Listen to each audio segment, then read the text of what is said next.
by Peter H. Reynolds. Ramon loved to draw anytime, anything, anywhere.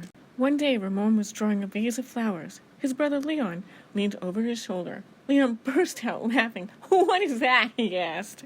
Ramon could not even answer. He just crumpled up the drawing and threw it across the room. Leon's laughter haunted Ramon. He kept trying to make his drawings look right, but they never did. After many months and many crumpled sheets of paper, Ramon put his pencil down. "I'm done." Marisol, his sister, was watching him. "What do you want?" he snapped. "I was watching you draw," she said. Ramon sneered. "I'm not drawing. Go away." Marisol ran away, but not before picking up a crumpled sheet of paper. "Hey, come back here with that." Ramon raced after Marisol, up the hall and into the room. He was about to yell, but fell silent when he saw his sister's walls. He stared at the crumbled gallery.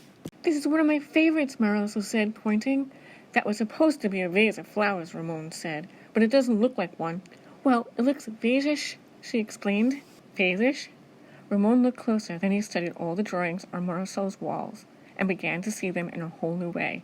"They do look ish," he said. Ramon felt light and energized, thinking ishly allowed his ideas to flow freely. He began to draw what he felt, loose lines quickly springing out without worry. Ramon once again drew and drew the world around him, making an ish drawing felt wonderful.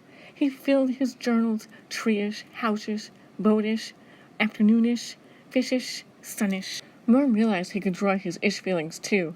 Peace-ish, silly-ish, excited-ish. His ish art inspired ish writing. He wasn't sure if he was writing poems, but he knew they were poem-ish.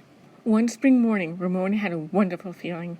It was a feeling that even ish words and ish drawings could not capture. He decided not to capture it. Instead, he simply savored it. And Ramon lived ishfully ever after.